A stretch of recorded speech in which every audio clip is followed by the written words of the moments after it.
J'ai expliqué un jour qu'à partir du moment, à la seconde même, où Dieudonné a tenu des propos antisémites, il a été banni de tous les médias. Et personnellement, je trouve ça bien. À partir du moment où Éric Zemmour a été condamné pour des propos racistes contre les Arabes, on lui a donné des émissions. Et j'ai établi, me semble-t-il, de manière objective, un deux poids, deux mesures. C'est ce qui me vaut d'être qualifié de père à la morale. Sauf que je trouve ça assez curieux. Sauf que vous ne pouvez pas comparer, Jean-Michel. Le wokisme, je l'ai comparé, le wokisme. Non, mais on ne peut pas comparer. Mais moi, je le compare. On ne peut pas comparer Dieudonné et Zemmour. Non. Je suis désolé. Yves, non, mais non. Non, Yves, excusez-moi. Vous pensez qu'on ne peut pas le comparer? Non. Et moi, je pense qu'on peut le comparer. Je vais vous dire pourquoi. D'accord. Mais moi, je pense qu'on peut le comparer. Je vous dirai pourquoi. Mais moi, je pense qu'on peut le comparer. C'est pour ça que je l'ai dit. Dites-le, pourquoi faut pas le comparer? Parce qu'il y en a un qui s'en prend à une race, enfin, ce qui définit comme une race, ce sont les Juifs. Qui sont coupables de par leur origine, leur race, alors que Zemmour, c'est jamais ce qu'il a dit. Il ne s'en prend pas aux Arabes parce que vous rigolez ou quoi? Arabes. Il a été condamné. Hein. Il s'en prend aux Arabes parce qu'il dit que ce sont des voleurs. Ça n'a rien à voir. Qui sont des voleurs? Les Arabes. Les Arabes sont des voleurs. C'est ce qu'il dit. C'est pour ça qu'il a été condamné. Zemmour? Oui. Écoutez, Zemmour... Si, c'est pour ça qu'il a été condamné. Donc, si vous dites... Je comprends pas bien, là. Enfin, si vous dites, les Juifs... Ben, les Juifs sont des voleurs. Ben, je suis condamné. Et si je dis les Arabes sont des voleurs, j'ai des émissions de télé. Sauf que Dieudonné... Non, mais vous êtes un peu court. Dieudonné n'a jamais dit que les Juifs étaient des voleurs. Bon, Dieudonné fait vibrer l'antisémitisme. Il dit, vous êtes juif, donc vous êtes... détestable. D'accord. C'est pas ce que dit du tout Zemmour. D'accord. Pas du tout. Non, mais... Non, d'accord, mais vous l'avez dit très bien, d'accord. La différence est établie. Vous avez raison. Répondez à ça.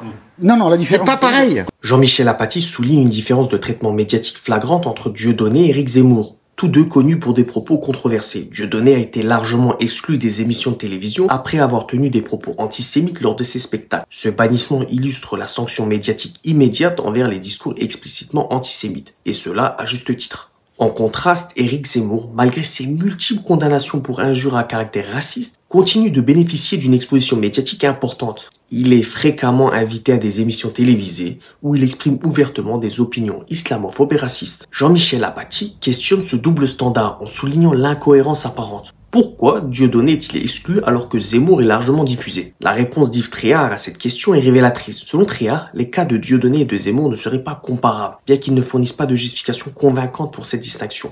Bah oui, pourquoi Yves Tréhard défend Zemmour? C'est parce qu'il a déjà exprimé publiquement des sentiments anti-musulmans, renforçant ce deux poids, deux mesures. Il a déclaré détester la religion musulmane. C'est super ça. Et a comparé le voile à l'uniforme SS. Waouh, quel bonheur. Il aussi se fait inviter. On comprend pas pourquoi. En tout cas, sa déclaration révèle un biais évident. Tréhard considère que les propos de Zemmour, qui associe de manière erronée les Arabes à la criminalité, ne sont pas aussi graves que ceux de Dieudonné, bien que les deux types de discours contribuent à la haine et à la division. Zemmour stigmatise une ethnie entière en l'associant à la criminalité. Un amalgame dangereux qui alimente les préjugés racistes. Cette ignorance et cette simplification grossière permettent à ses propos de passer pour des opinions acceptables dans certains cercles médiatiques. Pour résumer, l'analyse de Jean-Michel Apathy met en lumière une hypocrisie dans le traitement des discours de haine en France. Et la réponse de Yves Tréhard est la définition même de cette hypocrisie. La différence de traitement entre Dieudonné et Zemmour révèle des biais dans les médias et soulève des questions sur la cohérence et l'équité des sanctions appliquées aux figures publiques. Les médias jouent un rôle crucial dans la formation de l'opinion publique